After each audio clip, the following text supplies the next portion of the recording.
Hello बच्चों, मैं आपका विज्ञान शिक्षक कमलेंद्र हूँ।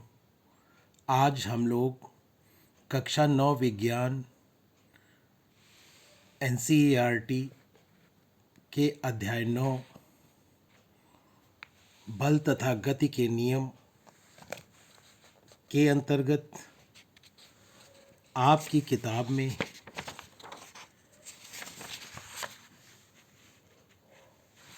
पेज 131 पर दिए गए प्रश्नों और उनके हलों को समझने का प्रयास करेंगे। जैसा कि आप देख रहे हैं,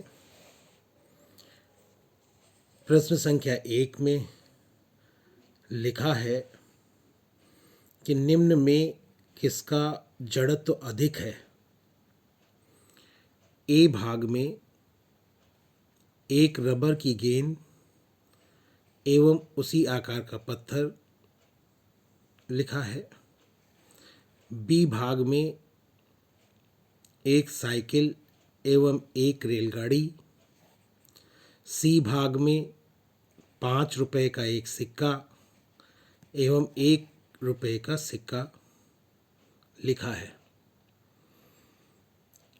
जड़त्व हम किसे कहते हैं, यह आपने पढ़ा है।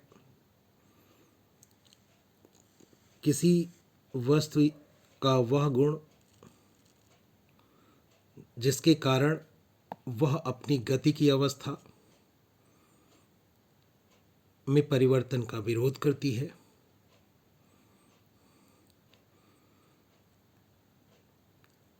जड़त्व कहलाता है। यहाँ पर गति की अवस्था से तात्पर्य यह है कि किसी वस्तु की विरामावस्था या एक समान गति की जो अवस्था होती है उसे ही हम उस वस्तु की गति की अवस्था कहते हैं। अर्थात यदि कोई वस्तु विराम की अवस्था में है तो वह विराम में ही बनी रहना चाहती है और उस अवस्था विराम की अवस्था में परिवर्तन का विरोध करती है। और इसी प्रकार जो वस्तु एक समान गति की अवस्था में होती है वह एक समान गति की अवस्था में परिवर्तन का विरोध करती है। इस प्रकार जड़त्व किसी वस्तु की गति की अवस्था में परिवर्तन करने की प्रवृत्ति को व्यक्त करने वाला गुण है। और हमने यह भी पढ़ा था कि जड़त्व द्रव्यमान के अनुक्रमानुपाती होता है। अर्थात जिस वस्तु का द्रव्यमान अधिक होता है उसका जड़त्व भी अधिक होता है और जिसका द्रव्यमान कम होता है उसका जड़त्व कम होता है। तो यहाँ पर ए भाग में जैसे कि आप देख रहे हैं, ए एक रबर की गेंद दी गई है और उसी आकार का एक पत्थर दिया गया है। तो आप अच्छी तरह से जानते हैं कि रबर की गेंद हल्की होती है अर्थात उसका द्रव्यमान कम होता है और उसी आकार का जो पत्थर होगा, गेंद की आकार का जो पत्थर होगा उसका द्रव्यमान अधिक होगा। इस प्रकार हम बड़ी स्पष्टता के साथ यह कह सकते हैं कि गेंद के आकार का जो पत्थर होगा उसका जड़त्व अधिक होगा क्योंकि उसका द्रव्यमान अधिक है। बी भाग में एक साइकिल और एक रेलगाड़ी दी गई हैं। ये दो वस्तुएं हैं। इसमें आप जानते हैं साइकिल का द्रव्यमान कम होगा एक रेलगाड़ी की अपेक्षा। रेलगाड़ी का द्रव्यमान अधिक होता है। इसी कारण हम कहेंगे कि रेलगाड़ी का जड़त्व भी अधिक होगा। सी भाग में 5 रुपए का एक सिक्का है और 1 रुपए का सिक्का है। तो आपने 5 रुपए का सिक्का और 1 रुपए का सिक्का दोनों ही देखे हैं। आप जानते हैं कि 5 रुपए के सिक्के का द्रव्यमान अधिक होता है और इसी कारण 5 रुपए के सिक्के का जड़त्व भी अधिक होगा 1 रुपए के सिक्के की अपेक्षा। तो अब आप प्रश्न 1 के उत्तर को समझ गए होंगे। इसके पश्चात हम प्रश्न संख्या 2 को देखते हैं। प्रश्न संख्या 2 में दिया गया है, नीचे दिए गए उदाहरण में गेंद का वेग कितनी बार बदलता है जानने का प्रयास करें। लिखा है, फुटबॉल का एक खिलाड़ी गेंद पर किक लगाकर गेंद को अपनी टीम के दूसरे खिलाड़ी के पास पहुंचाता है। दूसरा खिलाड़ी उस गेंद को किक लगाकर गोल की ओर पहुंचाने का प्रयास करता है। विपक्षी टीम का गोलकीपर गेंद को पकड़ता है और अपनी टीम के खिलाड़ी की ओर किक लगाता है। इसके साथ ही उस कारक की भी पहचान करें जो प्रत्येक अवस्था में बल प्रदान करता है। तो यहाँ पर जब हम इसे पढ़ते हैं ध्यान से तो हम देखते हैं और पाते हैं कि जो पहला खिलाड़ी है वह जब गेंद फुटबॉल पर अर्थात गेंद पर किक लगाता है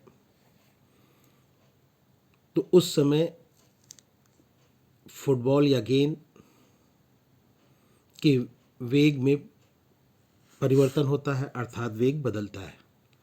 उस समय गेंद रुकी हुई होती है और उसे गति मिलती है जब पहला खिलाड़ी उस गेंद पर किक लगाता है। तो यहाँ पर कारक के रूप में पहला खिलाड़ी हो गया जिसने गेंद के वेग में परिवर्तन किया।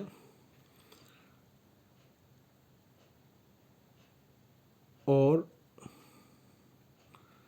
यह पहला अवसर है जब गेंद के वेग में परिवर्तन हो रहा है, क्योंकि यहाँ पर पूछा गया है कि गेंद का वेग कितनी बार बदलता है।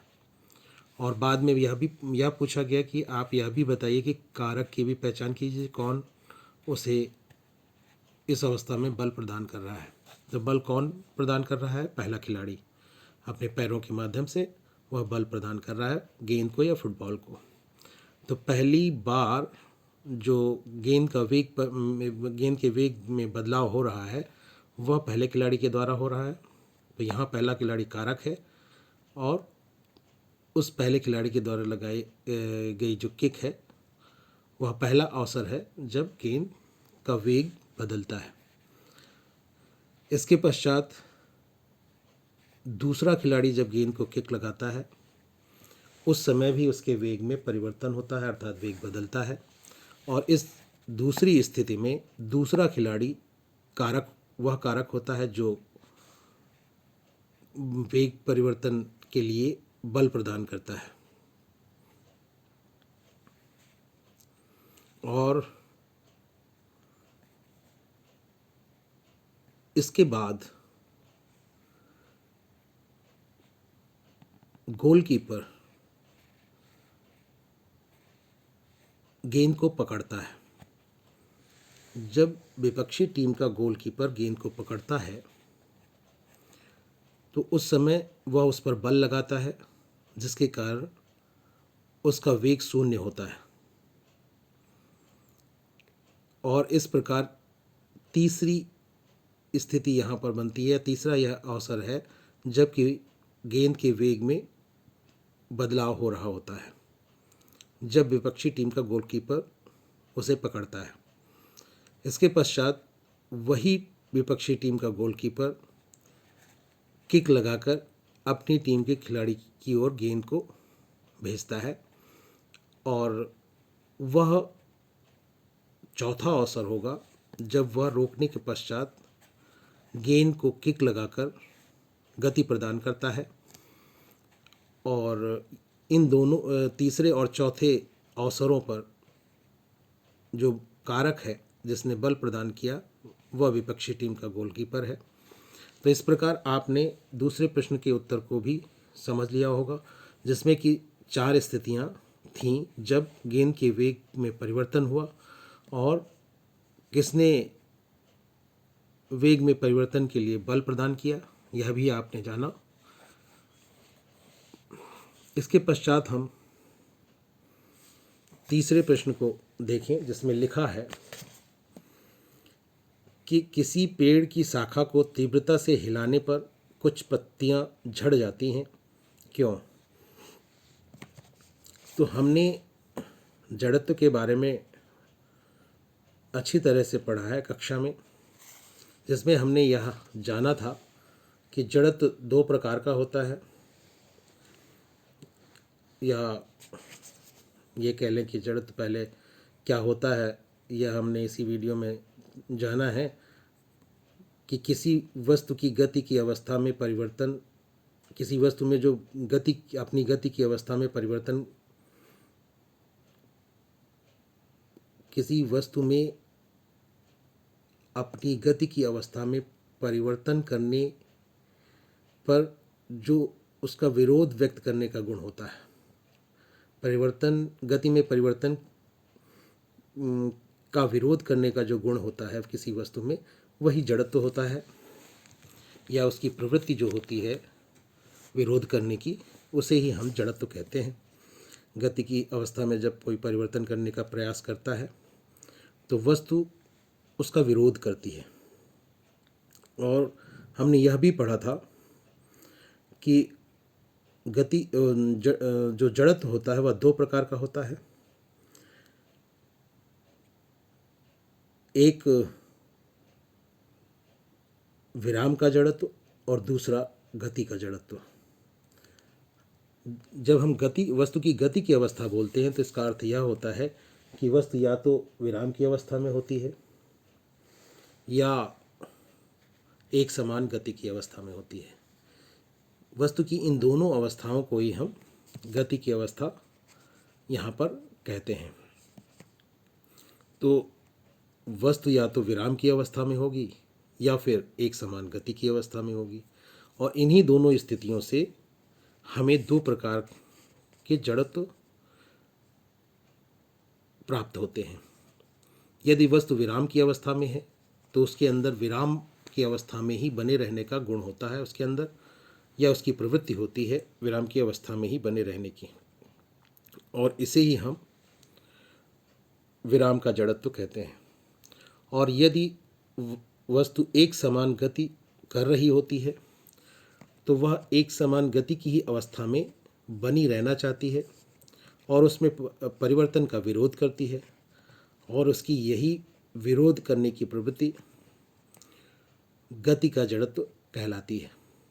तो इस प्रकार हमने जाना कि वस्तु यदि विराम की अवस्था में है तो उसके अंदर विराम का जड़त्व है, और यदि वह गति की अवस्था में है तो उसके अंदर, एक समान गति की अवस्था में है तो उसके अंदर गति का जड़त्व है। तो यहाँ पर किसी पेड़ की शाखा को जब हम तीव्रता से हिलाते हैं तो उसकी शाखा तेजी से हिलने लगती है, और ऐसी स्थिति में शाखाओं में टहनियाँ होती हैं और टहनियों में पत्ते होते हैं। टहनियों से पत्ते एक डंठल के द्वारा जुड़े हुए होते हैं, आप जानते हैं। तो जब शाखाओं को पेड़ की शाखा को तीव्रता से हिलाया जाता है तो शाखा गति में आ जाती है, परंतु जो शाखा के पत्ते होते हैं वे विराम के जड़त्व के कारण विराम में ही बने रहना चाहते हैं, और इसी कारण वे अपने स्थान पर ही बने रहते हैं, जबकि शाखा और टहनियाँ अपने स्थान से हटने का प्रयास करती हैं।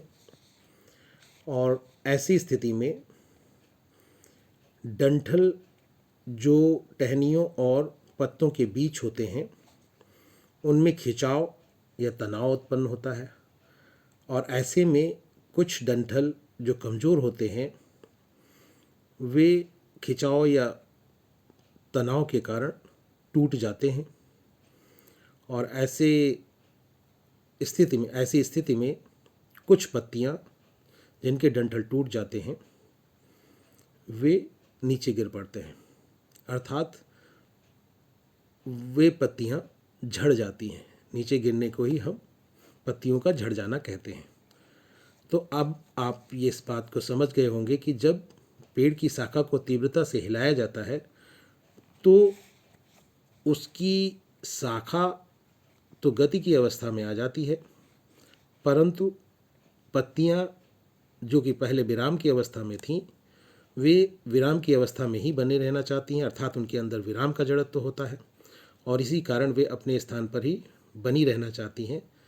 और ऐसे में कमज़ोर डंठल तनाव या खिंचाव के कारण टूट जाते हैं, जिससे पत्तियां नीचे गिरने लगती हैं, अर्थात पत्तियां झड़ जाती हैं। इस प्रकार आपने प्रश्न संख्या 3 के उत्तर को समझ लिया होगा। अब हम प्रश्न संख्या 4 को देखते हैं, जिसमें लिखा है, जब कोई गतिशील बस अचानक रुकती है तो आप आगे की ओर झुक जाते हैं, और जब विरामावस्था से गतिशील होती है तो आप पीछे की ओर हो जाते हैं। क्यों? तो आप अपने अनुभव को याद करें। जब आप गतिशील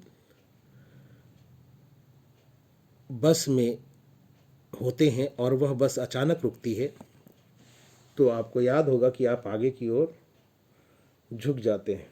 ऐसा क्यों होता है? ऐसा इसलिए होता है कि जब बस गतिशील होती है तो बस के साथ साथ हम भी गति की अवस्था में होते हैं। बस के सापेक्ष भले ही हम विराम की अवस्था में होते हैं, परंतु हम गतिशील होते हैं जैसे बस गतिशील होती है, जिस प्रकार बस गतिशील होती है। तो बस के साथ साथ हम भी गतिशील होते हैं। जब अचानक बस रुकती है तो उस स्थिति में हमारे शरीर का जो निचला हिस्सा होता है, यह निचला भाग होता है, वह बस के संपर्क में होने के कारण तुरंत विराम की अवस्था में आ जाता है। परंतु ऊपर का, हमारे शरीर के ऊपर का जो भाग होता है या हिस्सा होता है, उसके अंदर अभी भी गति का जड़त्व होता है, क्योंकि इससे पूर्व बस और हम गति की अवस्था में थे। इस कारण हमारे शरीर के ऊपरी भाग में गति का जड़त्व होता है, और शरीर के ऊपरी भाग में गति के जड़त्व के कारण शरीर का ऊपरी भाग अभी भी गति में आगे की ओर बना रहना चाहता है, और ऐसा होने पर हमारे शरीर का आगे का हिस्सा, आगे का भाग आगे की ओर झुक जाता है, या हम सामने, हमारे सामने जो भी चीज़ होती है उससे हम इसी कारण टकरा जाते हैं। तो आपने यह समझ दिया होगा कि जब कोई गतिशील बस होती है, वह अचानक रुकती है, तो आप आगे की ओर क्यों झुकते हैं? क्योंकि हमारे शरीर का ऊपरी भाग गति के जड़त्व के कारण बस के रुकने पर भी गति करते रहना चाहता है, और इसी कारण वो आगे की ओर जाता है, और हम इसी कारण आगे की ओर झुक जाते हैं। इसके पश्चात जब बस विरामावस्था से गतिशील होती है तो हम पीछे की ओर हो जाते हैं। क्यों? जब बस विरामावस्था में होती है सॉरी जब बस विरामावस्था में होती है तो हम भी विरामावस्था में होते हैं, हमारा शरीर भी विरामावस्था में होता है अर्थात। और जब बस गतिशील होती है तो हमारे शरीर का वह भाग जो कि बस के संपर्क में होता है, वह गति की अवस्था में आ जाता है। परंतु हमारे शरीर का जो ऊपरी भाग होता है या ऊपरी हिस्सा होता है, वह विराम के जड़त्व के कारण अभी भी विराम में ही बना रहना चाहता है, और इसी कारण बस के गतिशील होने पर हमारे शरीर का ऊपरी भाग थोड़ा पीछे की ओर ही रह जाता है, और जिसके कारण हमारा संतुलन बिगड़ जाता है और हम पीछे की ओर गिरने लगते हैं या पीछे की ओर हो जाते हैं। तो इस प्रकार आपने यह समझ लिया होगा कि जब कोई गतिशील बस अचानक रुकती है तो हम आगे की ओर क्यों झुक जाते हैं, और जब बस विरामावस्था से गतिशील होती है तो हम पीछे की ओर क्यों हो जाते हैं। इस वीडियो में बस इतना ही। धन्यवाद।